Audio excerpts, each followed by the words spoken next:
बोलिए प्रेम से श्री सद्गुरु महाराज की जय।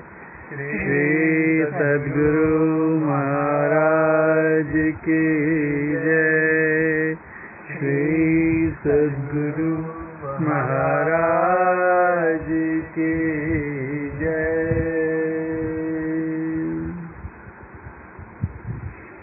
संत सद्गुरु महर्षि में ही परमहंस जी महाराज द्वारा रचित सत्संग योग भाग 4 से पाठ। कल से आगे आज पैरा 103। जीवता का उदय हुआ है, इसका नाश भी किया जा सकेगा। जीवता का उदय हुआ है। कल के ही पाठ में हमने देखा था कि जीवात्मा की स्थिति कब प्रकट होती है। गुरु महाराज कहते हैं कि जब आत्मा चित और अचित इनके साथ में जब जुड़ जाती है तब जीवात्मा हो जाती है। अपने शुद्ध रूप में आत्मा जो है वो किसी भी सुख दुख के भोग से परे रहती है, अनंत रहती है, अपरंपार सर्व व्यापक अनादि अनंत रहती है। लेकिन उसी आत्मा का एक छोटा सा अंश या कहें परमात्मा का जब चित अर्थात चेतन प्रकृति और अचित अर्थात जड़ प्रकृति के साथ संयुक्त हो जाता है तब जो आत्मा का रूप बनता है उसे कहते हैं जीवात्मा। और जीवात्मा की स्थिति प्रकट होना ही जीवता का उदय होना है। जीवता का उदय होना मतलब जीवात्मा का प्रकटीकरण। तो कहते हैं गुरु महाराज की जीवता का उदय हुआ है। कैसे उदय हुआ? जब आत्मा का संग चेतन और जड़ के साथ हो गया तब जीवता का उदय हुआ। इसका नाश भी किया जा सकेगा, कहते हैं गुरु महाराज। कैसे नाश किया जा सकेगा? तो कैसे उसकी उत्पत्ति हुई यदि हम उसको समझ लें तो उसके नाश का तरीका भी समझ में आ जाएगा। जैसे बीमारी रोग क्या है पता चल जाए तो उसका निदान भी हो जाता है। तो उदय क्यों कर हुआ जीवता का? क्योंकि आत्मा का संग हो गया अनात्म तत्व से। आत्मा के अतिरिक्त जो कुछ भी है जहाँ कहीं भी उस सब को कहते हैं अनात्म तत्व। तो आत्मा का अनात्म तत्व से संग हो जाने के चलते जीवता का उदय हुआ। अनात्म तत्व में दो चीजें आती हैं, चेतन और जड़। तो इन दोनों के साथ जुड़ने से उदय होता है। तो इन दोनों के साथ अलग हो जाने से, पृथक हो जाने से क्या होगा? इसका नाश हो जाएगा। इसलिए कहते हैं कि अगर नाश करना है तो कैसे नाश करेंगे? तो जिनका संग हुआ उनका संग छोड़ दो। जीवता का उदय हुआ है, इसका नाश भी किया जा सकेगा। इसके नाश से आत्मा की कुछ हानि नहीं। करना क्या है? सिर्फ जो अनात्म तत्व है उसका संग छोड़ देना है। और आत्मा तो अजर अमर है ही, अनंत है ही, अनंत का कभी नाश होता है?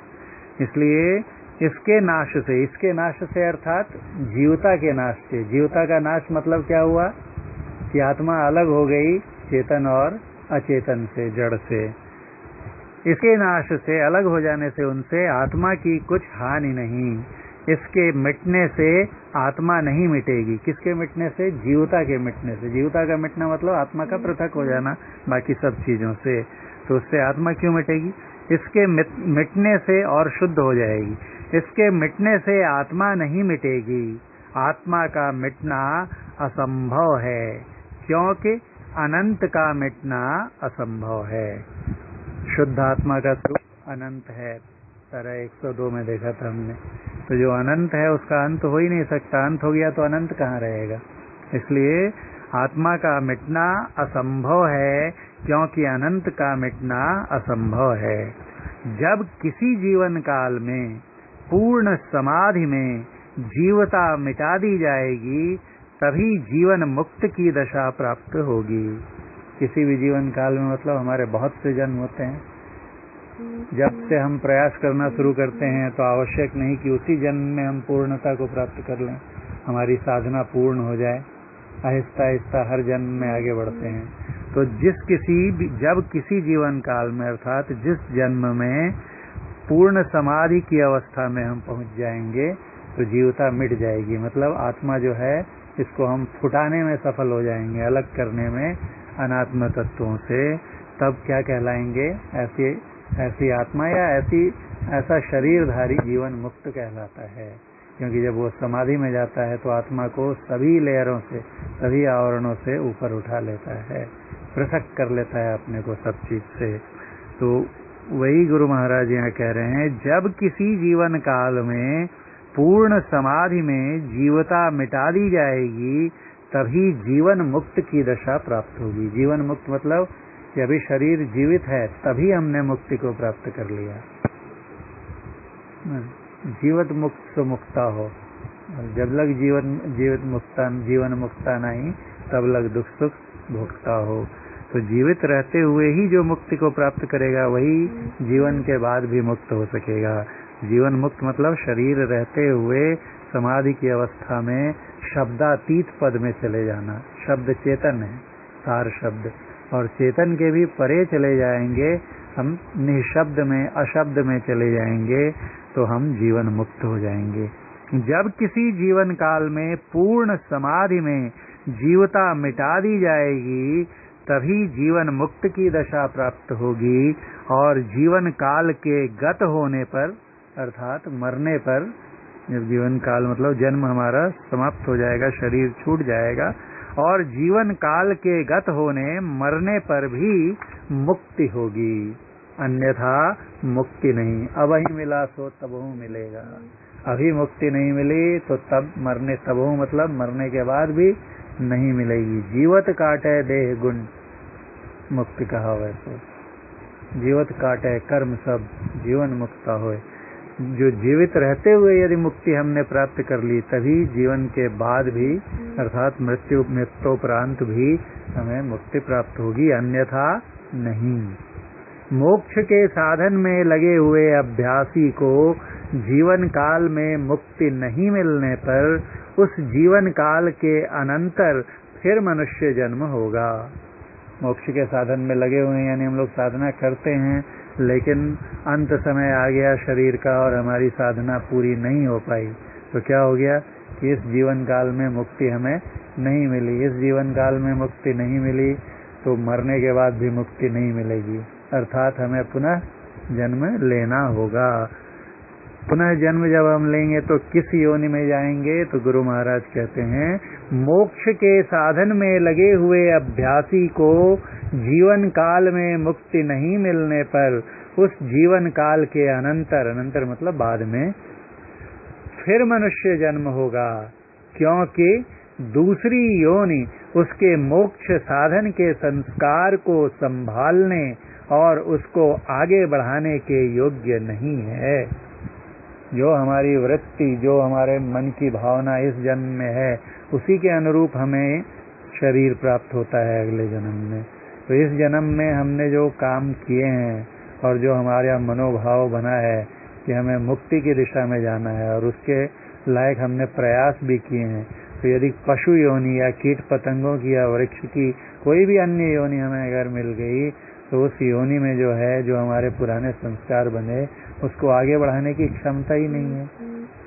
क्योंकि साधना जो है सिर्फ मनुष्य शरीर में ही की जा सकती है। साधन धाम मोक्ष कर द्वारा, तो मोक्ष साधन करने में सिर्फ मनुष्य शरीर सक्षम है। तो कोई भी दूसरा शरीर हमें मिलेगा, उसमें हम सब कुछ कर सकते हैं, लेकिन साधना का कार्य आगे नहीं बढ़ा सकते हैं। तो फिर हमारा संस्कार संभलेगा और आगे बढ़ेगा कैसे? मोक्ष के साधन में लगे हुए अभ्यासी को जीवन काल में मुक्ति नहीं मिलने पर उस जीवन काल के अनंतर फिर मनुष्य जन्म होगा, क्योंकि दूसरी योनि मतलब मनुष्य के अतिरिक्त कोई योनि, उसके मोक्ष साधन के, इसके अंदर देवताओं की भी योनि आती है, वहां भी जाके हम मोक्ष साधन को आगे नहीं बढ़ा सकते, क्योंकि दूसरी योनि उसके मोक्ष साधन के संस्कार को संभालने और उसको आगे बढ़ाने के योग्य नहीं है। इस प्रकार मोक्ष साधक, अर्थात मोक्ष की, मुक्ति की साधना करने वाला, अर्थात ध्यानाभ्यास करने वाला, बारंबार उत्तम उत्तम मनुष्य जन्म पाकर अंत में सदा के लिए मोक्ष प्राप्त कर लेगा। शरीर रहते हुए जीवन मुक्त बनेगा और शरीर छूटने के बाद विदेह मुक्त होकर सदा सर्वदा के लिए मुक्त हो जाएगा। इसलिए गुरु महाराज का वो फेमस कोट है कि जो थोड़ा थोड़ा भी ध्यानाभ्यास रोज नियम पूर्वक करता है वो मनुष्य योनि से नीचे कभी नहीं गिरेगा। परम प्रभु में सृष्टि की मौज का उदय जहाँ से हुआ वहाँ उसका फिर लौट आना असंभव है, क्योंकि वह मौज रचना करती हुई उसमें जिधर को प्रवाहित है उधर को काल के अंत तक प्रवाहित होती हुई तथा रचना करती हुई चली जाएगी, परंतु अनंत का न अंत होगा और न फिर वह मौज वहाँ लौटेगी जहाँ से उसका प्रवाह हुआ था। व्यक्तिगत रूप से मुझे ये जो वाक्य है पूरे सत्संग योग भाग 4 में सबसे कठिन, दुरूह और क्लिष्ट वाक्य लगता है, और पूरी तरह से अगर मैं सच कहूँ तो इसको नहीं समझ पाया हूँ अभी तक। जितना समझा हूँ उतना बतलाने का प्रयास करूँगा। जो भी सुन रहे हैं उनसे अनुरोध है कि अगर वो इसको अच्छे से समझे हों तो फिर जरूर लिखेंगे या बोलकर बताएंगे, ताकि मैं भी समझ सकूं और अन्य श्रोता भी इसको समझ सकें। मुझे बहुत कठिन लगता है ये वाक्य। परम प्रभु में सृष्टि की मौज का उदय जहाँ से हुआ, लोग जान चुके हैं ये प्रकृति द्वय उत्पत्ति लय होवें प्रभु की मौज से। जब प्रभु में मौज हुई, कौन सी मौज? एको हम बहुत श्याम। तब कहते हैं गुरु महाराज की उस मौज ने क्या, मौज निकली, मौज हुई मतलब क्या हुआ कि उनसे एक आदि कंप निकला, और उस आदि कंप ने सबसे पहले एक शब्द का मंडल बनाया, क्योंकि जहाँ भी कंप है कंप का सहचर शब्द होता है। तो सबसे पहले शुद्ध आदि कंप का से निर्मित शब्द का मंडल बना, जिसको हम लोग चेतन मंडल या कैवल्य मंडल या फिर सच्चिदानंद पद कहते हैं। वहाँ पर सिर्फ सार शब्द है, आदि कंप है, और परमात्मा तो है ही, परमात्मा तो सब जगह रहेंगे। उस सार शब्द को या उस चेतन को चेतनता प्रदान करने वाले परमात्मा है, इसलिए वो तो सब जगह हैं।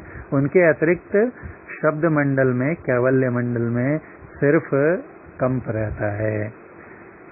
तो ये कंप कहाँ से निकली, उसका उदय कहाँ से हुआ? परम प्रभु परमात्मा से हुआ। गुरु महाराज कहते हैं कि परम प्रभु में सृष्टि की मौज का उदय जहाँ से हुआ, यानी वहीं से हुआ, जिस भी बिंदु से उनके उस परम प्रभु परमात्मा के जिस अंश से भी वो मौज निकलनी, मौज की धार, आदि कंप की धार निकलनी, प्रवाहित होनी शुरू हुई होगी, कहते हैं वहाँ उसका फिर लौट आना असंभव है। यानी वो कंप की जो धार है वो फिर वहाँ लौट कर नहीं जा सकती, क्योंकि वह मौज रचना करती हुई उसमें, अर्थात परमात्मा में ही, जिधर को प्रवाहित है उधर को।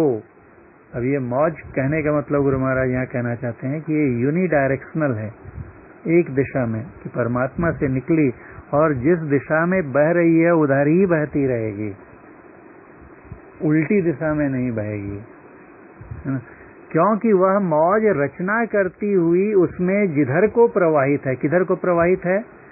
तो मौज निकली कहाँ से? निशब्द से। निशब्द से कहाँ उतरी? शब्द मंडल में, और शब्द मंडल से यानी परा प्रकृति में, और परा प्रकृति से और नीचे बहती गई, अपरा प्रकृति निर्मित हुई, अपरा प्रकृति के भी बहुत से मंडल हुए, और वो ये जो धार है, ये मौज जो है प्रवाहित हो रही है, कहाँ से शुरू हुआ? इसका आरंभ होता है परम प्रभु परमात्मा से, निशब्द से, निशब्द से शब्द में, शब्द मतलब सार शब्द में, और उसके बाद महाकारण में, महाकारण से कारण में, कारण से भी और नीचे उतरते हुए सूक्ष्म में, और सूक्ष्म से उतरती हुए स्थूल में आ गई है। ये इसकी दिशा है प्रवाह की, इससे उल्टी नहीं जाएगी, कहते हैं गुरु महाराज, है ना। और जैसे जैसे नीचे जाती है तो जो सार शब्द का मंडल है वहाँ पर तो आदि कंप है ही, सार शब्द है ही, लेकिन उसके नीचे जब महाकारण मंडल में आई तब क्या हुआ महाकारण के अंदर में भी सार शब्द है और महाकारण का अपना भी शब्द है ना। हर एक मंडल का अपना केंद्रीय शब्द होता है। महाकारण मंडल जिस धार से बना उसका जो अपना केंद्रीय शब्द है वो भी है और सार शब्द भी है। महाकारण के कण कण में समाया हुआ है सार शब्द, लेकिन महाकारण मंडल जो बना वो महाकारण जो है सार शब्द से कम सूक्ष्म है, नहीं तो वो भी कैवल्य मंडल ही हो जाएगा। तो अर्थात सार शब्द ही जो है वो अपने एक अंश की सूक्ष्मता को थोड़ा कम कर देता है और वो वाला अंश जो है महाकारण बन जाता है। उसे और नीचे उतरा तो थोड़ी सूक्ष्मता और कम हो गई और फिर वो कारण बन गया। इस तरह से क्रमशः उसकी सूक्ष्मता में कमी होती जाती है, लेकिन उसका कुछ अंश जो है हमेशा अभी भी सार शब्द ही चेतन ही बना रहता है, क्योंकि चेतन निकल गया तो लय हो जाएगा। तो चेतन अपनी शुद्ध अवस्था में भी है और अपने अंश को थोड़ा स्थूल भी करता जाता है। जैसे कि झील है या तालाब है, उसमें पानी है, जल है, और जब शीत ऋतु आती है, जाड़े का सीजन आता है, तब जो है वायुमंडल का तापक्रम कम होता है। तो समझाने के लिए तो उसका ऊपरी हिस्सा जो होता है झील का, उसकी जो ऊपरी सतह होती है वो ठंडी होकर क्या बन जाती है? बर्फ बन जाती है। ऊपरी सतह बर्फ बन गई, उसके नीचे अभी भी पानी है।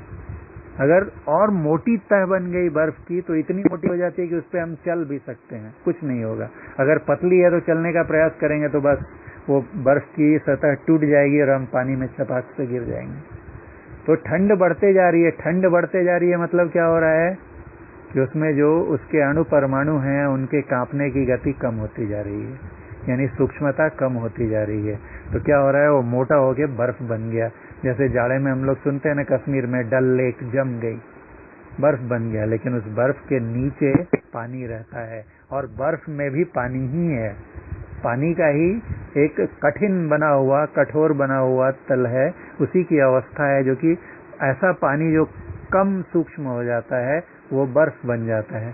तो बर्फ में भी जल है और बर्फ के नीचे जल शुद्ध अवस्था में है, तरल अवस्था में है ना। तो उसी तरह से सार शब्द भी है और फिर वो थोड़ा कम सूक्ष्म हो गया तो महाकारण बन गया और नीचे उतरा तो कारण। इस तरह से सूक्ष्मता में ह्रास होता चला गया, स्थूलता में वृद्धि होती चली गई और सबसे स्थूल ये मंडल है जिसमें हम लोग अभी रहते हैं। गुरु महाराज ने कहा भी है, तू उतरी परियो तम माई, ये अंधकार का मंडल है, और पीऊ निःशब्द में, यही ते परी गयो दूर, चलो निःशब्द में। तो वो जो धारा है आदि कंप की, वो परमात्मा से प्रवाहित होती हुई नीचे नीचे नीचे नीचे चलती जा रही है। नीचे नीचे मतलब कम कम सूक्ष्म मंडल में चलती चली जा रही है। लेकिन आत्मा उस धार में उल्टी जा सकती है, आत्मा उस धार में उल्टी जा सकती है। जैसे मछली धारा के विपरीत जा सकती है, लेकिन गंगा की धारा उल्टी होकर नहीं जाएगी, धारा में मछली जा सकती है। तो मेरे ख्याल से यही कहना चाह रहे हैं गुरु महाराज। मैंने पहले ही कहा कि मुझे अच्छे से ये समझ में नहीं आया है।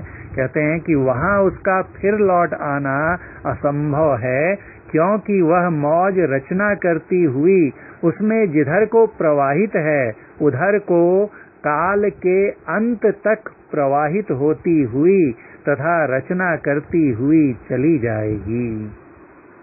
काल के अंत तक मतलब कि काल का भी अंत होता है।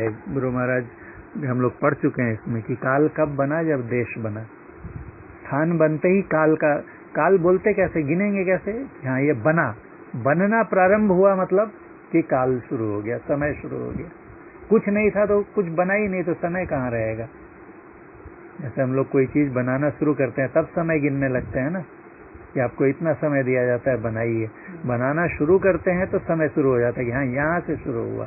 तो जब कुछ था ही नहीं तो समय भी नहीं रह सकता है। जब कुछ बनना शुरू हो गया, स्थान या अवकाश बनना शुरू हुआ, तब वहां से समय भी शुरू हुआ। स्थान का अंत होगा तो समय का भी अंत हो जाएगा। पहले स्थान बना फिर समय बना। हालांकि दोनों सम एक साथ ही हैं, लेकिन क्रिया जो है पहले स्थान फिर काल, तो काल के अंत बोल रहे हैं, मतलब काल का भी अंत होता है, समय का भी अंत होता है। मौत कालहू को होती, पलटू साहब का एक है काव्य है, पद्य है, उसमें कहा है उन्होंने।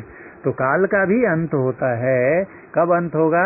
जबकि एक कोई स्थान अंत हो जाएगा। जैसे ये स्थूल मंडल है, इसका अंत होगा। अंत कब होगा? जब वहां तक उस धारा को पहुंचने से रोक दिया जाएगा। परमात्मा से धार चली, कहाँ तक चली? स्थूल मंडल तक चली। और अगर परमात्मा की मौज हो जाए कि नहीं, अब सूक्ष्म तक ही मेरी धार जाएगी, तो क्या होगा कि स्थूल में सार शब्द जैसे ही जाना बंद हो गया तो स्थान भी मिट जाएगा, समय भी मिट जाएगा, और अब सार शब्द का एक्सटेंट कहाँ तक रह जाएगा? तो सूक्ष्म तक का ही। तो ऐसे ही हर एक मंडल का भी अंत होता है, हर एक ब्रह्मांड का भी अंत होता है। तो कहते हैं वही उधर को काल के अंत तक प्रवाहित होती हुई तथा रचना करती हुई चली जाएगी। समय बहुत हो चुका है, इसको आगे हम लोग कल फिर से प्रयास करेंगे। इस बीच में शायद कहीं से कोई और विचार भी आ जाए।